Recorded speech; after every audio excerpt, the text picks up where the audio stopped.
Hi guys, welcome sa aking YouTube channel kung saan I will talk about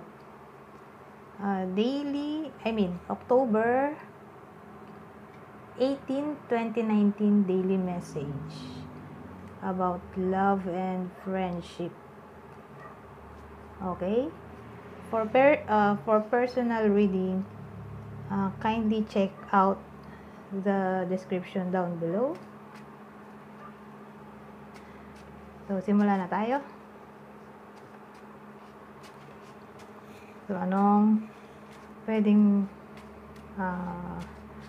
advice mula sa ating love and friendship cards? So, okay, 2 cards na agad ang nabunot ko. Meaning nito, ito muna. Sabi dito, admit your faults to one another and pray for each other so that you may be healed.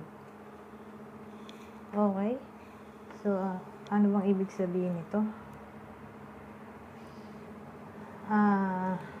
Siyempre, kapag daw nagkaroon tayo ng kasalanan, siguro on this day, may possible na hindi maiwasang mangyari na nag-lead sa sin or faults. So, mas maganda daw kung aminin natin yung ating kasalanan kaysa magsinungaling.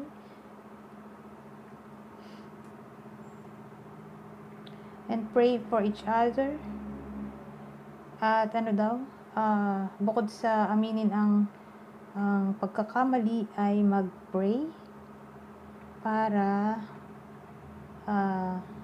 matulungan tayong ma-heal sa ating mga kasalanan. Yun na din dito.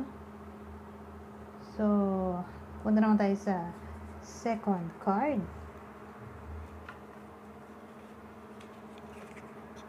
Okay. Ayaw mo ba ito focus? Sabi, a friend accepts us as we are, yet helps us be what we can be. A friend affirms us when we're weak. A friend gives strength to set us free. So, kung pagsasamahin natin tong idea na to, saka tong card na to, siguro may possibility na magkaroon ng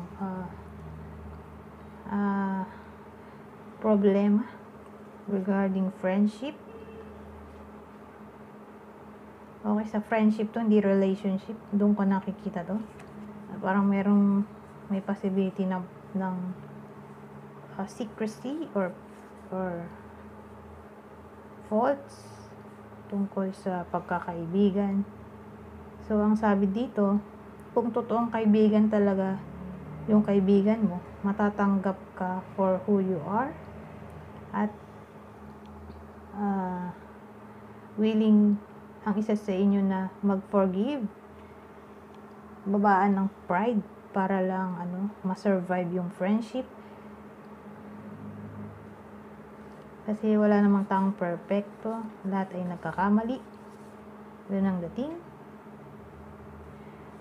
Kasi sino ba ang magtutulungan kundi ang mga magkakaibigan din sa panahon ng kagibitan.